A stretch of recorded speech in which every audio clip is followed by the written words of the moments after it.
Good Sunday morning. I'm Tyler Fingert. Welcome to everyone watching on air and streaming on our Fox 10 News app. Let's take you outside to Orange Beach. Look at that. After our soaker of a Saturday on the Gulf Coast, I see blue skies. Talk about a spectacular start to our Sunday. Meteorologist Matt Barentine is here now. Matt, after yesterday, this live look down at the beach is just what I needed this morning. Simply a stunning start to this day. Yeah, an absolutely beautiful start. There is some white caps down there. We do have a high risk of rip currents. Don't mean to be the bummer guy, but we are going to have some issues at the beach to watch out for. But otherwise, beautiful day and beautiful start, comfortable start. Temperatures 56 in Evergreen, 57 in Crestview, 58 in Pascagoula. Zooming on down into Mobile, we got double nickels here in town. That's comfortably cool, or crisp is like how I like to call that when it's in the 50s here in the morning. 56 as well on the Eastern Shore, and 57 in Gulf Shores, and 58 in Pensacola. So very comfortable here to start the day. Nice conditions here as we get going on our Sunday. Like Tyler was saying, absolutely spectacular. There's the radar. It is clear. In fact, there's not even any clouds around. It is really, really nice out there for us. And here's the futurecast. And look, it's actually in motion. I promise it was moving that whole time. There's just nothing to show there, which is awesome. We want to see this, and that's what we got. Just an absolutely gorgeous day all the way around. Lunchtime should be about 70 degrees, full-on sunshine, light northerly breezes. Boy, it is going to be an absolute stunner of a day. So get outside, enjoy. After you've been cooped up all day yesterday, this is going to be a good one here for your Sunday. We're following breaking news this morning. Mobile police need help locating a missing woman. They say Barbara Orr went missing from a group home on Summer Place Drive on Friday around 8 o'clock. You're looking at her picture on your screen right now. She has a history of paranoia, schizophrenia, and memory problems. She was last seen wearing a red shirt and black pants. If you've seen this woman or have any information about where she is, call Mobile Police. Some of the severe weather over the last 24 hours hit Bruton, causing damage and some power outages. Take a look. Multiple trees were toppled over, some onto power lines, others onto structures. On Brookwood Drive, a home was nearly split in half by a falling tree around 6 a.m. yesterday morning. A man and his mom were inside, but thankfully weren't hurt. They didn't want to talk, but a neighbor says trees fell all over the area. Our neighbor had a tree fall on their house, and another neighbor across the street, their oak tree got uprooted, didn't land on their house, just went across the fence into a neighbor's yard onto a shed. Meteorologists say this damage in Bruton came from roughly 70-mile-per-hour winds, not a tornado.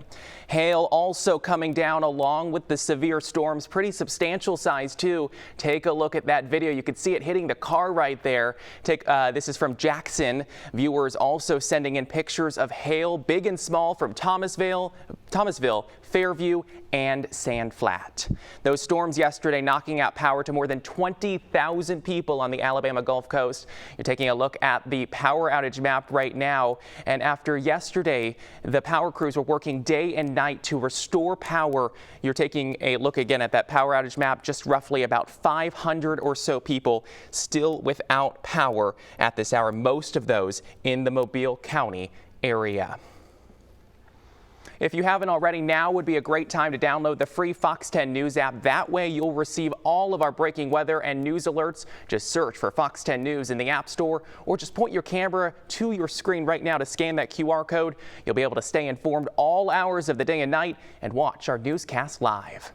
That line of bad weather also moved through Georgia. The state saw downed trees, broken limbs, and power outages because of downed power lines. DeKalb County reporting quarter-size hail as well. This causing even the Atlanta Braves to postpone their game against the Arizona Diamondbacks until today. As you wake up this morning, a deadly fire is under investigation in Mobile. One person was killed inside a home on Jones Avenue yesterday morning.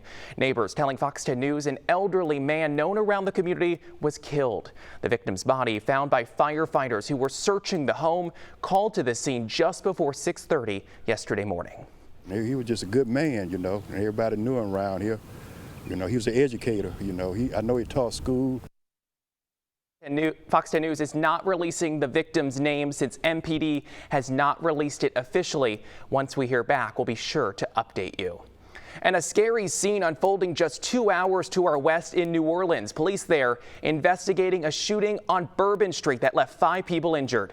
Police responding to the scene just before 2 a.m. yesterday morning. Investigators saying 4 of the 5 victims were taken to the hospital, with the other treated at the scene. No one's injuries are life-threatening. Police closing off a block of Bourbon Street on the edge of the French Quarter close to Canal Street. They say the investigation is ongoing, and at this point, there are no suspects. The U.S. once again has 3 viable options for a COVID-19 vaccine, a critical milestone in the fight to end the pandemic. Fox News correspondent Laura Ingle has more from New York, just one of many states that have given the green light to resume the use of the Johnson & Johnson's one-and-done shot.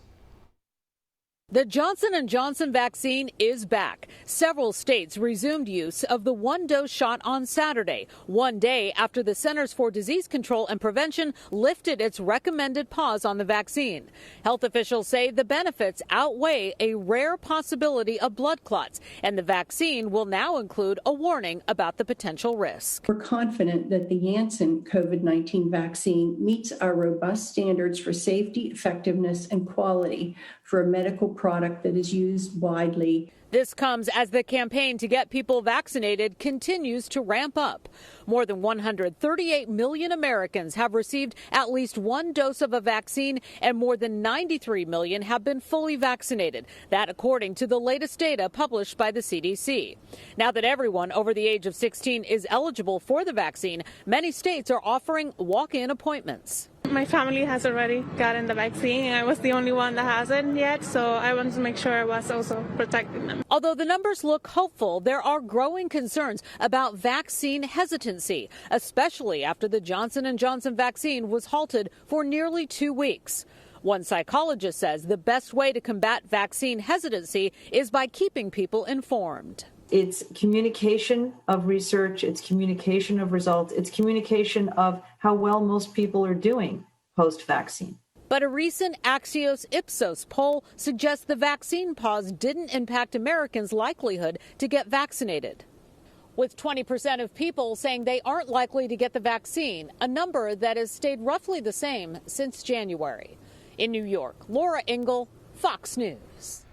In the meantime, if you're looking to get vaccinated, a couple of opportunities in our viewing area. Tomorrow, you can go to Little Rock AME Zion Church in Grand Bay between 9 and 1. That will be the Moderna shot, so you have to be at least 18 to get it. Then Tuesday, there'll be a clinic at First Baptist Church of Mobile on Government Street from 9 until noon. Health leaders will be giving the Pfizer shot there, so you have to be at least 16 years old for that.